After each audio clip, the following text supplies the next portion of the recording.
বললাম ঠিক আছে, ভিডিও স্ট্রিমিং যদি নাই করা যায়, লাইভ স্ট্রিমিং নাই করা যায়, তাহলে অন্তত দুপক্ষকে স্বচ্ছভাবে ভিডিও করতে দেওয়া হোক।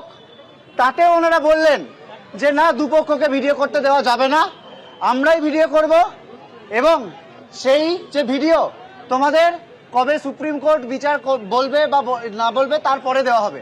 আমরা বারবার বললাম যে ভিডিও যখন করছেন সেই ভিডিওটা ইমিডিয়েটলি তো আমাদের পাওয়া উচিত। যদি লাইভ স্ট্রিমিং আমরা না করতে পারি তাহলে অন্তত ওই ভিডিওটা আমাদের কাছে থাকবে প্রমাণ হিসেবে যে ওই ভিডিওটা কোনোভাবে ট্যাম্পার্ড করা হয়নি, কোনোভাবে চেঞ্জ করা হয়নি, এডিট করা হয়নি। তো তারা বললেন যে না, এই যে সঙ্গে সঙ্গে দেওয়া যাবে না। আমরা তারপর আবার নিজেদের মধ্যে আলোচনা করলাম। ইতিমধ্যে মাননীয় মুখ্যমন্ত্রী আমাদের কাছে এলেন। আমরা যে বাইরে বৃষ্টিতে ভিজছিলাম, সেই অবস্থায় তিনি বাইরে এসে আমাদের বললেন যে ভেতরে এসো, মিটিং না করো, চা খেয়ে যাও।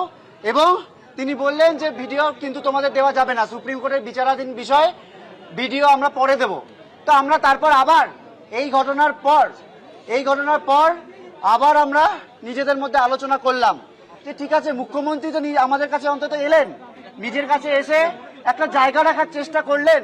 তো আমরা নিজের মধ্যে আলোচনা করে ঠিক করলাম যে ঠিক আছে, তার চেয়ারের প্রতি সম্মান রেখে এবং মুখ্যমন্ত্রীর প্রতি সম্মান রেখে আমরা কোন রকম ভিডিওগ্রাফি ছাড়াই শুধুমাত্র যে মিনিটস দেওয়া হবে যাতে আমাদের সাইন থাকবে এবং ওনাদের সাইন থাকবে, এইটুকুতেই রাজি হয়ে আমরা মিটিং করব। এইটুকু দেখেই আমরা মিটিং করব। আমাদের ভিডিওর দরকার নেই। আমরা বিশ্বাসটা রাখলাম।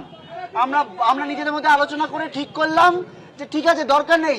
উনি যখন নিজে এসে বলছেন, উনি যখন নিজে রিকোয়েস্ট করলেন, তার তো একটা সম্মান আমাদের কাছে রয়েছে। সেই সম্মানটা দেখানোর জন্য আমরা ভাবলাম যে ঠিক আছে, দরকার নেই ভিডিও, আমরা আস্থা রাখি। আমরা তারপর বললাম, যখন নিজেদের মধ্যে আলোচনা করে যখন আমরা জানাতে গেলাম যে ঠিক আছে, আমাদের দরকার নেই, আমাদের শুধুমাত্র ওই মিনিটটুকু দেওয়া হোক, এই অবস্থায় আমরা আলোচনায় বসতে রাজি। তখন হঠাৎ করে স্বাস্থ্য প্রতিমন্ত্রী চন্দ্রিমা ভট্টাচার্য তারা এসে বললেন যে অনেক দেরি হয়ে গেছে, আর সম্ভব নয়। আমরা 2 ঘন্টা 3 ঘন্টা ওয়েট করেছি, আমরা আলোচনায় বসতে রাজি নই। আমরা বললাম তার মানে কি, আমরা তো এতটা নামলাম, আমরা তো এতটা সদিচ্ছা, আমাদের 5 দফা ন্যায় বিচারের দাবি যাতে আমরা আদায় করতে পারি, যাতে অচল অবস্থা কাটতে পারে, যাতে গোটা রাজ্যে এই যে একটা ব্যাপক ক্ষোভ তৈরি হয়েছে, একটা অচল অবস্থা তৈরি হয়েছে, সেটা যাতে আমরা মেটাতে পারি সুষ্ঠুভাবে, তার জন্য আমরা এমনকি লাইভ স্ট্রিমিং, ভিডিও রেকর্ডিং সবকিছু ত্যাগ করলাম। তারপর আমাদের কি বলা হলো যে আর আলোচনা সম্ভব নয়, হয় আপনারা বেরিয়ে যান, নইলে আপনাদের বাস ডেকে আপনাদের বের করে দেওয়া হবে। এবং তারপর তারা নিজেরা গাড়ি করে, স্বাস্থ্য প্রতিমন্ত্রী এরা বেরিয়ে গেলেন। তার মানে কি দাঁড়ালো, আমরা এই 3-4 ঘন্টা ধরে বৃষ্টিতে ভিজছি, আমরা বাইরে বৃষ্টিতে ভিজছি, আমাদের সহযোদ্ধারা স্বাস্থ্য ভবনের ওখানে ভিজছেন।